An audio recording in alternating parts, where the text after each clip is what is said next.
My name's Charlotte Moore and I have 3 sons. George is 22 and he's on the autistic spectrum. Sam is 20 and he's also on the autistic spectrum at a very different point. And Jake is 14 and is developing normally.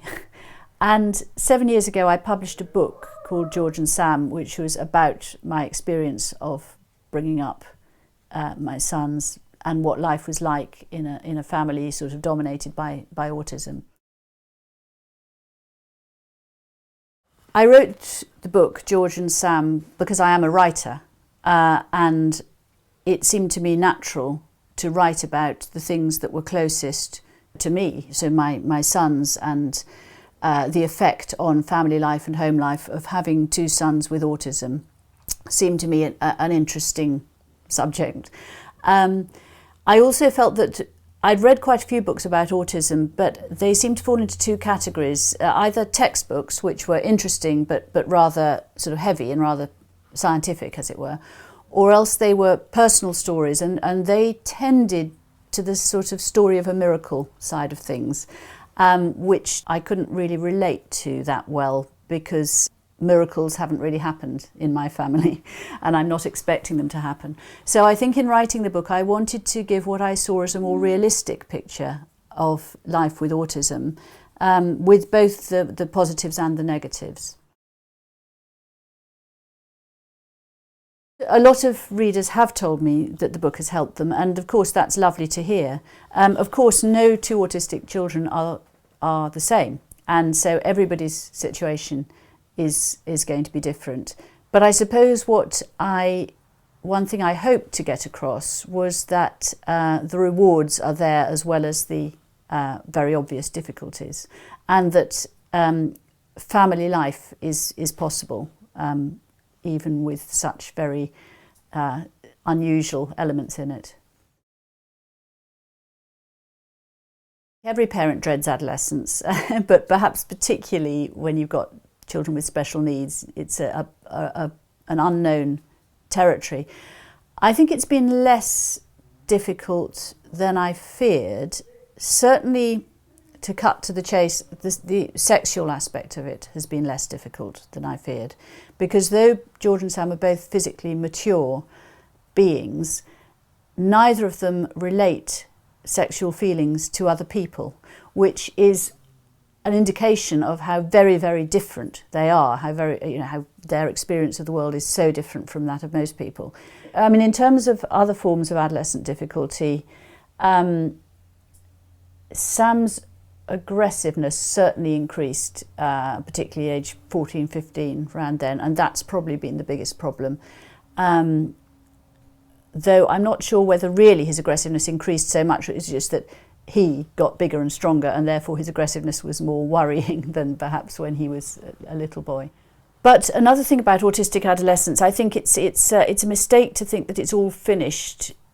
It's obviously physically finished. They're now 22 and 20. They're fully grown, but I don't think that emotionally it is finished. I think it's quite an interesting feature of autism that they seem to go on developing way into adulthood. And this, I think, is a very encouraging thing. And I've talked to parents of whose adult children are in their 40s who are saying, well, you know, he or she is still maturing and developing and has reached levels of independence that we wouldn't have thought possible. One thing about bringing up autistic people is that you need to always be aware of the possibility of change, and really throughout their early childhood I would have said that it was a priority for George and Sam to be together because they were very good companions and they seemed to be very, very close. Then in adolescence that changed. George became really quite controlling of Sam. Everybody else in his life shook him off and wouldn't, you know, we insisted on choosing our own pyjamas. But Sam was the only person who couldn't do this, and so George started over-controlling Sam. So Sam would come in from school and George would pull the waistband of Sam's trousers and peer in and see what underpants Sam had on, and if they were the wrong ones, George would strip Sam and make him, you know, put in some different underpants on. And this is annoying for anybody, but you know, Sam used to get pretty cross about it. And George, being sort of insensitive to or autistically unaware of Sam's feelings, couldn't see when trouble was brewing. So this could lead to violence. Sam would then actually sort of lash out at George, and George didn't like being hit. So during adolescence, yes, it became more difficult to have them together, and their needs did diverge. And I wanted to maintain contact between them, and that I always will. That'll always be important.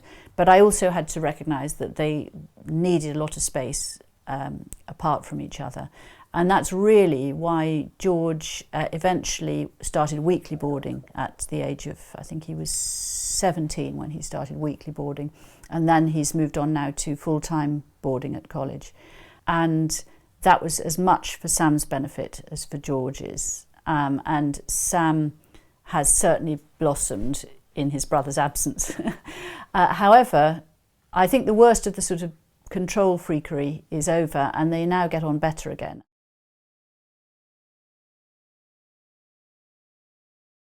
One aspect of autism that's still overlooked is that their physical experience of the world is very, very different from that of most people. And it is now, I believe, in the diagnostic criteria, sensory abnormalities are now part of the diagnostic criteria, which is absolutely right. But people still tend to discuss autism in terms of communication impairments and so on. But really, when you look at someone like Sam, all his senses are behaving in a way that we can't really begin to understand. And so all you can do with that, really, with someone who's not communicative, as Sam isn't, all you can do is observe him and see which kind of stimuli he is responding well to and which are freaking him out, and adjust your life accordingly. I mean, I think this is why someone like Sam really needs a totally Sam-centred programme. And if I had my time again, it's possible, with hindsight, that I wouldn't have sent Sam to school at all, even though he went to some very good special needs schools. Nevertheless, all schools are slightly one size fits all, and it's possible that Sam would have done better always having a programme that was totally adapted to his needs. I think one feature about having autistic children that always needs to be borne in mind is that nearly all parents of autistic children believe that they've got a mainstream child for months or even years of the child's life. Very, very few babies are detected as being autistic. I think the average age of diagnosis is still about 5 or something. And so nearly all parents have to rid themselves of the sort of assumptions and preconceptions that they had about their child. George and Sam were each 4 years old when they got their diagnosis, and alarm bells had been ringing since the age of about 2.5, I would say. It's very hard, it's very difficult to look at a pretty lively, robust little child and see a person with a lifelong disability. So in a way, if I thought about how I saw the boys at age 4, and I would have been horrified then to see them as they are now. However, the problems that lay in store for us when they were 4 were quite acute, and many of those problems we've now come through and mastered. So I feel they actually have made really good progress. I hope that I never was looking for a cure. I tried lots of various therapies, both kind of, as it were, educational and also kind of physical, dietary, that sort of thing. And I hope in trying all those things, many of which did have benefits, I really hope I wasn't expecting a cure. Autism it pervades every cell of their being, so for me it's not possible to think of a cure without simply rubbing them out as individuals. Parents can get very set in their view of their children. Oh, he can't do this, he'll never do that. Oh no, he hates that, or whatever. And sometimes you need to take stock, or you need to get a fresh pair of eyes on it. Sam, for instance, for years I believed that he hated shopping centres and that they were terribly bad environments for him. This was after a few scarring experiences in going shopping for shoes or whatever. But now with his new helper, his personal assistant, Sam has discovered that he loves shopping centres, and he particularly loves the escalators. So it's changed, Sam's moved on. What the future holds, I don't really know. I mean, I know what my ideal would be, but it's going to be hard to achieve it financially. What I want is for the boys to share accommodation very close to home, where I can keep an eye, but where they are living independently, with a rotation of carers who I know and trust, and where their days are spent doing the things that they enjoy and that are good for them. In terms of, are they ever going to be independent adults? No, I don't think either of them are. I think they will both always need help. But I can see the amount of help and the amount of input they need diminishing as they mature, definitely. And as I said earlier, that process of maturing seems to go on and on into the future.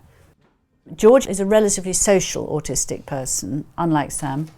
And George benefited a lot when he went to a special needs sixth form, but which was not purely autistic, and so that all his peers had various forms of, usually some kind of language impairment. But some of them were really quite socially active, and that George enjoyed that. He enjoyed being part of a peer group. He enjoyed the discos and the clubs and the social life.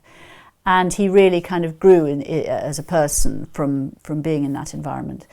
And he then went on to the Rudolf Steiner College, where he now is. And again, they live in family groups, and that environment has been really, really good for him. It's very protective and it's very nurturing, but at the same time, it is a social environment.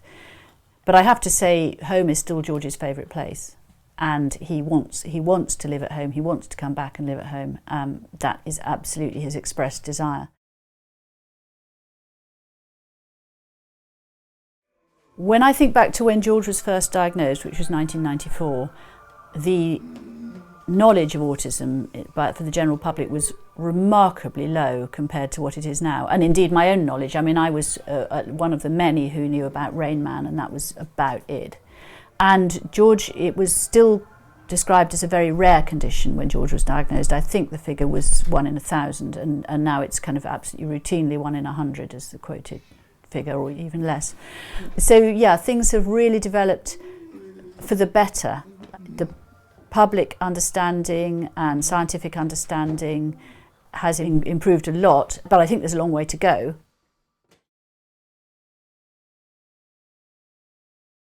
I think there's a lot to celebrate about autism. I mean, I love the fact that my sons are extremely individual and that they are not led by fashion or peer pressure or anything like that. They are totally honest because they don't know what dishonesty and deceit are. They're very creative in their own way. They get a lot of very obvious enjoyment out of quite simple things. George particularly perhaps shows a real relish for the things that he likes. I would never want to play down the difficulties of autism, either for the autistic person or for their carers. Those difficulties are very, very real. But nevertheless, if I think about 24 hours spent with either of my sons, the really difficult bits, it's probably only 10% of the day is actually horribly difficult, and there's an awful lot of time left where things are either kind of neutral or actually positively fun.